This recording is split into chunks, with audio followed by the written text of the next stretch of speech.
Hello मेरे प्यारे बच्चों। अब हम शुरू करेंगे सेकंड चैप्टर जिसका नाम है विद्युत रसायन या इलेक्ट्रोकेमिस्ट्री। तो इस चैप्टर में क्या पढ़ेंगे हम?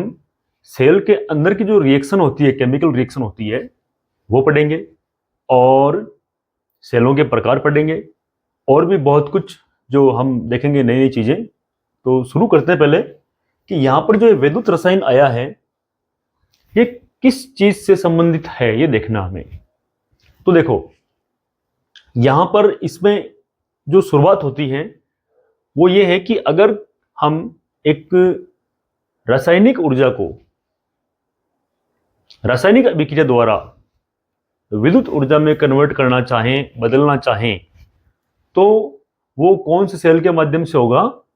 वो होगा विद्युत सेल के माध्यम से, जिसको हम वोल्टेज सेल भी कह सकते हैं या गैल्वेनी सेल भी कह सकते हैं।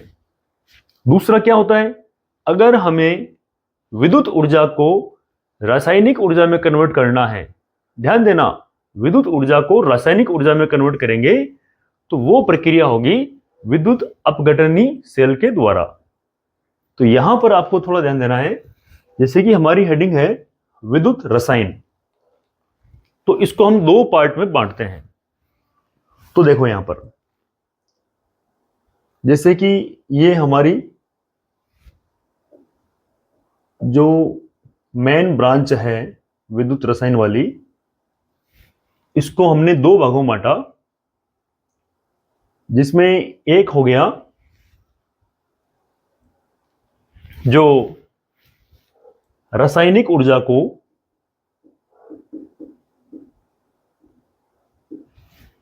किसमें बदल रहा है, ये बदल रहा है विद्युत ऊर्जा में,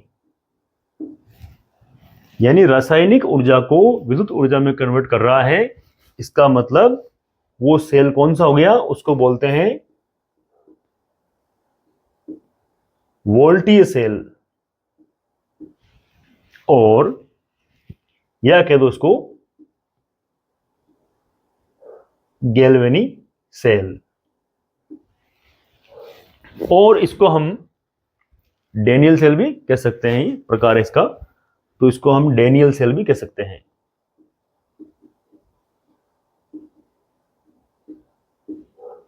तो इस वाली जो एक कैटेगरी है, इसमें देखा हमने कि रासायनिक ऊर्जा कन्वर्ट होती है विद्युत ऊर्जा में, और वो जो सेल होते हैं उनको बोलते हैं वोल्टीय सेल या गैल्वेनिक सेल या डेनियल सेल। दूसरी कैटेगरी में क्या आएगा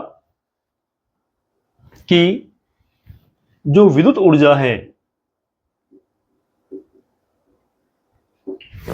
उसको बदला जाता है रासायनिक ऊर्जा में,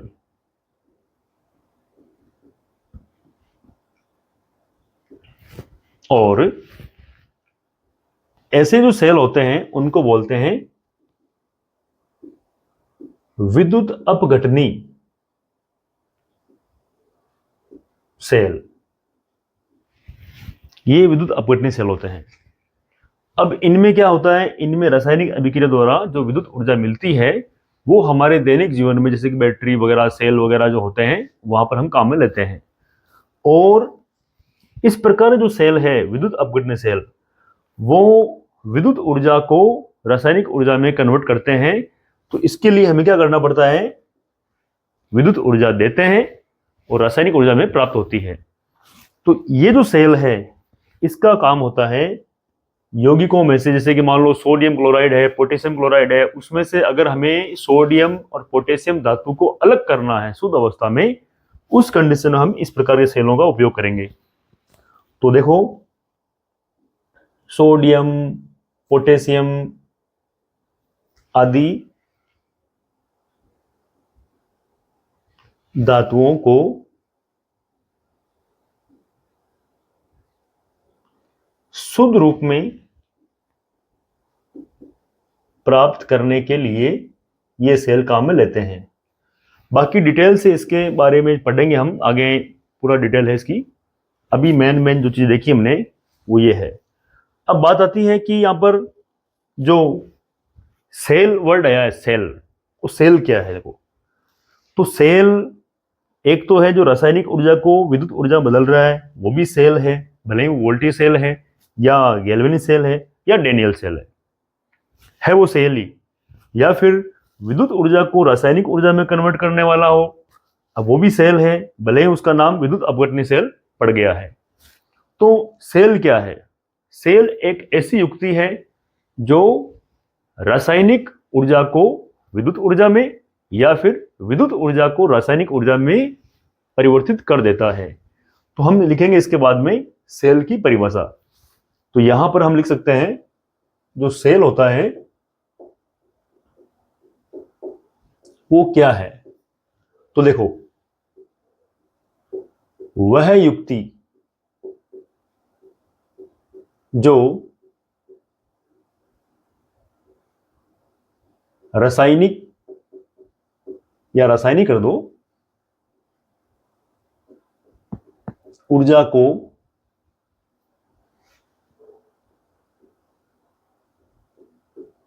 विद्युत ऊर्जा में या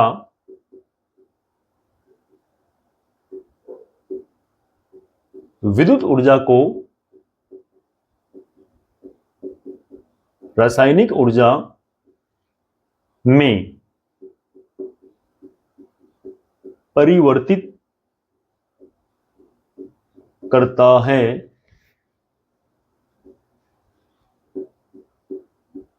सेल कहलाता है। सेल कैसा? विद्युत सेल। तो ये सेल की परिभाषा हो गई। और सेल जो है वो मुख्य रूप से दो भागों में बांटे होते हैं, मुख्य रूप से, जिसमें से एक तो हो गया रासायनिक ऊर्जा को विद्युत ऊर्जा में बदलने वाला और एक हो गया विद्युत ऊर्जा को रासायनिक ऊर्जा में बदलने वाला। इसका उपयोग सीधा सा है, हमें अगर बिजली चाहिए, विद्युत चाहिए, धारा चाहिए, तो हम इस प्रकार की प्रक्रिया अपनाते हैं और इस प्रकार के सेल हमें काम में लेने होते हैं। और अगर हमें सोडियम, पोटेशियम और भी बहुत सारी जो धातुएं हैं, मैग्नीशियम वगैरह, एल्यूमिनियम वगैरह, अगर उनको शुद्ध अवस्था में प्राप्त करना है किसी यौगिक से, तो उस कंडीशन में हम ये विद्युत अपघटनी सेल का उपयोग करेंगे। तो इस प्रकार क्या है, जो विद्युत रसायन है इसको मेन दो पार्ट में बांटा गया है। अब आगे इसकी गहराई में उतरते हैं। तो देखें, सबसे पहले देखते हैं अब विद्युत रासायनिक सेल। तो विद्युत रासायनिक सेल क्या है? एक ऐसी युक्ति जिसके अंदर रासायनिक ऊर्जा जो है विद्युत ऊर्जा में परिवर्तित होती है या रासायनिक ऊर्जा द्वारा या रासायनिक अभिक्रिया द्वारा विद्युत ऊर्जा उत्पन्न होती है, उस युक्ति को बोलते हैं विद्युत रासायनिक सेल। और विद्युत रासायनिक सेल के अंदर जो सबसे पहला सेल हमारा वो है ये डेनियल सेल। तो डेनियल सेल में क्या होता है कि दो पात्र होते हैं, एक पात्र ये रहा लेफ्ट हैंड साइड में, एक है राइट हैंड साइड में। और एक पात्र के अंदर जिंक सल्फेट यानी ZnSO4 का जलीय विलयन होता है और दूसरे वाले में कॉपर सल्फेट यानी CuSO4 का जलीय विलयन होता है। अब यहां हमने इनकी जो सांद्रता है वो एक एक मोल ली है यहां पर जिंक और कॉपर की। अब देखो, जिस वाले पात्र में जिंक सल्फेट है उसके अंदर जो इलेक्ट्रोड डला हुआ है वो है जिंक का और उसे कहेंगे एनोड। और जिस पात्र में कॉपर सल्फेट का विलयन है उसमें जो इलेक्ट्रोड डला हुआ है उसे कहेंगे कैथोड। अब एनोड किसे कहना है और कैथोड किसे कहना है, यही आपको ध्यान देना है। जिस इलेक्ट्रोड के ऊपर, इस कंडीशन में ये जो विद्युत रासायनिक सेल की बात कर रहे हैं हम, जिस इलेक्ट्रोड के ऊपर ऑक्सीकरण अभिक्रिया होती है वो होता है एनोड और जिस इलेक्ट्रोड के ऊपर अपचयन की अभिक्रिया होती है उसे कहते हैं कैथोड। कौन सी कंडीशन में? सिर्फ और सिर्फ विद्युत रासायनिक सेल में। अगर आप अपघटनी की बात करोगे तो मामला पूरा उल्टा हो जाएगा। तो अपघटनी के बारे में आगे डिस्कस करेंगे तो वहां आपको क्लियर हो जाएगा कि उल्टा कैसे होगा। यहां बात हो रही है कि रासायनिक ऊर्जा को विद्युत ऊर्जा में बदला जा रहा है, तो उस इलेक्ट्रोड पर जहां ऑक्सीकरण होता है उसे कहेंगे एनोड और जहां पर अपचयन हो रहा है उसे कहेंगे कैथोड। अब बात आती है कि ऑक्सीकरण कैसे होगा। जो इलेक्ट्रोड इलेक्ट्रॉन का त्याग करेगा तो उसका हो रहा है ऑक्सीकरण, और जो इलेक्ट्रोड इलेक्ट्रॉन ग्रहण करेगा उसका हो रहा है अपचयन। फिर बात आती है कि यहां पर ऐसा कैसे हुआ, इस जिंक वाले ने इलेक्ट्रोड क्यों त्यागा या क्यों दिया और कॉपर वाले ने क्यों लिया। तो इसके पीछे जो मेन कारण है वो है इनकी सक्रियता। जिंक जो है इस कॉपर की तुलना में ज्यादा सक्रिय है, उसकी सक्रियता ज्यादा है। तो जिसकी सक्रियता ज्यादा होती है वो इलेक्ट्रॉन देता है और जिसकी कम होती है वो इलेक्ट्रॉन लेता है। तो यहां पर जिंक जो है वो ज्यादा सक्रिय है तो उसका हो रहा है ऑक्सीकरण, तो वो हो गया एनोड। और कॉपर जो है वो इलेक्ट्रॉन ग्रहण कर रहा है तो इसका हो रहा है अपचयन, तो ये कैथोड हो गया। तो ये यहां पर सर्किट बना हुआ है। अब देखो यहां पर एक बीच में डाला हुआ है कि यू आकार की, उल्टे यू आकार की जो नली है उसे बोलते हैं लवण सेतु। और लवण सेतु का काम यह होता है, एक तो परिपथ को पूरा कंप्लीट करना, इस प्रकार एक पूरा परिपथ बन गया, बंद परिपथ। दूसरा काम होता है कि अगर आयनों की संख्या ऊपर नीचे हो जाती है, मान लो इस तरफ जिंक ने इलेक्ट्रॉन त्याग कर और Zn2+ बना लिया और इधर कॉपर जो है वो इलेक्ट्रॉन लेकर यहां चिपक गया, तो धीरे धीरे क्या होता है देखो यहां पर इसके अंदर SO4 2- का आयन है, इधर भी SO4 2- का आयन है। तो इस तरफ तो जब अभिक्रिया शुरू होगी तो Zn2+ की यानी प्लस वाले आयनों की धनायनों की संख्या बढ़ेगी और इस तरफ ये कॉपर इलेक्ट्रॉन लेकर इसके ऊपर चिपकेगा तो ये रोड बड़ी हो जाएगी और ऐसी कंडीशन में इस तरफ धनायनों की कमी हो जाएगी और ऋणायन बढ़ जाएंगे। तो ऐसा इस बैलेंस यहां पर बिगड़ेगा। तो उसको बैलेंस करने के लिए आयनों को बैलेंस करने के लिए जिस तरफ धनायन ज्यादा होंगे उस तरफ यहां से ऋणायन आ जाएंगे। कहां से आएंगे, क्योंकि इसके अंदर होता है पोटेशियम क्लोराइड, ध्यान देना इसके अंदर होता है पोटेशियम क्लोराइड होता है, और भी बहुत सारी चीजें होती है इसके अंदर। अपन एक छोटा सा ले लेते हैं एग्जांपल, पोटेशियम क्लोराइड जेल के रूप में इसमें भरा रहता है। तो जिस तरफ मान लो धनायन ज्यादा बढ़ रहा है तो उस तरफ चल जाएगा Cl-, और जिस तरफ ऋणायन ज्यादा हो जाता है उस तरफ जाता है K+। तो ये ऐसा करके आयनों का संतुलित कर देते हैं। तो ये लवण सेतु कार्य होता है। अब देखो यहां पर जिस रोड का या जिस इलेक्ट्रोड का ऑक्सीकरण होता है वहां वो रोड जो है वो धीरे धीरे उसका हास होता होता वो धीरे धीरे पतली हो जाएगी, और जिसका अपचयन हो रहा है, जिस रोड पर अपचयन हो रहा है वह जो रोड है उसके ऊपर कॉपर चिपकते चिपकते वो रोड थोड़ी सी बड़ी हो जाएगी यानी मोटी हो जाएगी। तो ये एक सर्किट बना हुआ है और इलेक्ट्रॉन जो है वो एनोड से कैथोड की ओर गति कर रहा है। ये देखो यहां पर कुंजी है जो यहां बंद कर रखी है और ये एमीटर है यहां पर, और इलेक्ट्रॉन जो इस तरफ आ रहा है। धारा जो होती है आई की बात करें अगर परंपरागत धारा की, तो वो हमेशा प्लस से माइनस की ओर बहेगी। अभी यहां पर हम इलेक्ट्रॉन की बात कर रहे हैं। तो देखो अब यहां पर क्या हो रहा है, ऑक्सीकरण भी हो रहा है, अपचयन भी हो रहा है, तो यहां पर ये एक रेडॉक्स अभिक्रिया हो गई। तो देखो डेनियल सेल के अंदर इस सेल में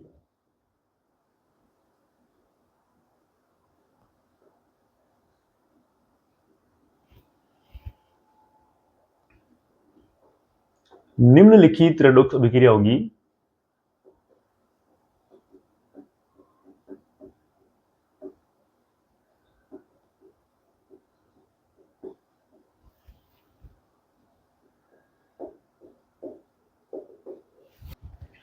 तो देखो इस सेल में जो रेडॉक्स रिएक्शन होगी वो किस प्रकार की होगी, ध्यान देना। यहां पर जो एनोड बना हुआ है वो बना हुआ है जिंक का, और जिंक जो है यहां पर ये सॉलिड रूप में है, तो यहां लिखेंगे हम पहले Zn(S).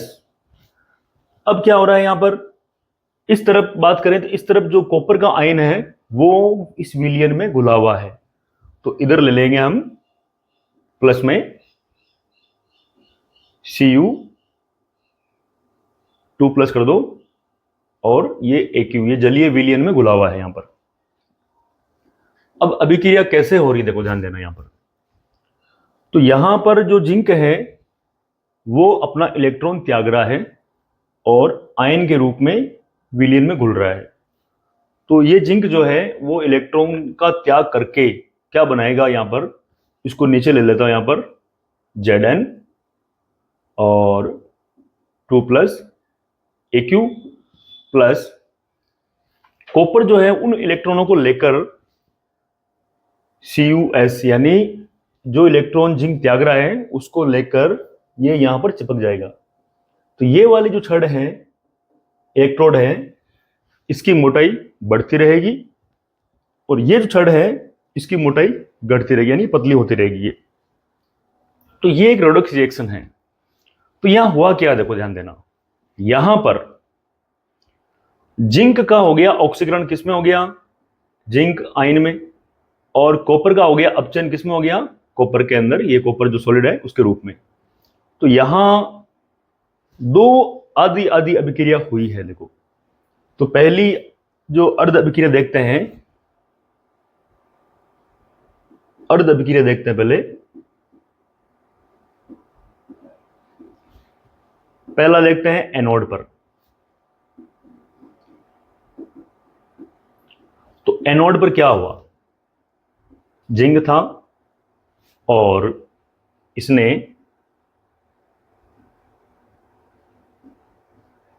इलेक्ट्रॉन का त्याग कर दिया।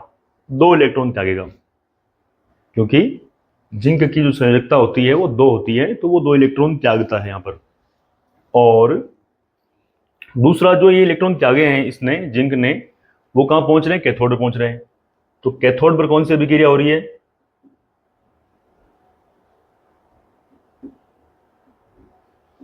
तो देखो कैथोड पर इस विलयन के अंदर घुला हुआ है यहां पर कॉपर के आयन, और वो ये 2 इलेक्ट्रॉन लेकर अपचित हो रहे हैं किसमें, CuS सॉलिड, और यहां पर चिपक रहे हैं। तो यहां पर एनोड पर देखो, एनोड पर इलेक्ट्रॉन जो है उसका त्याग हो रहा है जिंक के द्वारा। तो ये हो गई ऑक्सीकरण अभिक्रिया, ये ऑक्सीकरण अभिक्रिया है। और कैथोड पर क्या हो रहा है, कॉपर जो है आयन वो इलेक्ट्रॉन को ग्रहण कर रहा है और सॉलिड के रूप में चिपक रहा है इसके ऊपर। तो ये जो अभिक्रिया है ये हो गई अपचयन अभिक्रिया।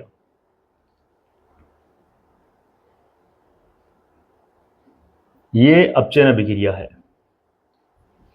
तो देखो इन दोनों को मिक्स किया, एक साथ लिखा, क्योंकि दोनों जो अभिक्रियाएं हैं वो एक साथ ही हो रही है, ऑक्सीकरण और अपचयन दोनों साथ साथ में हो रहे हैं। तो ये एक रेडॉक्स रिएक्शन हो गई। रेडॉक्स का मतलब हो गया रिडक्शन और ऑक्सीडेशन, उसका दोनों का कॉम्बिनेशन। तो ये यहां पर एक रेडॉक्स रिएक्शन है, आपको ध्यान रखनी है डेनियल सेल की। अब हम कह सकते हैं कि जिंक का, ये जो जिंक है इसका, इस जिंक आयन में क्या हो गया, ऑक्सीकरण हो गया। और कॉपर की बात करते हैं तो कॉपर ये सॉलिड के रूप में क्या हो गया, अपचयन हो गया।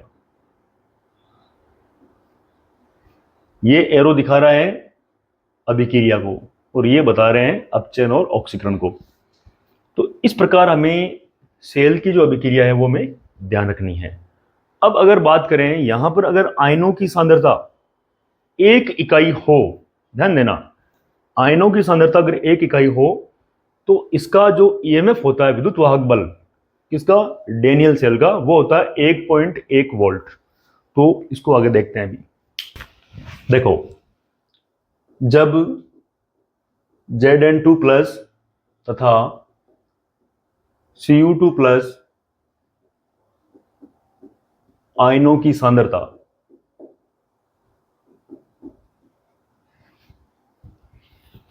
1 इकाई हो, यानी 1 मोल प्रति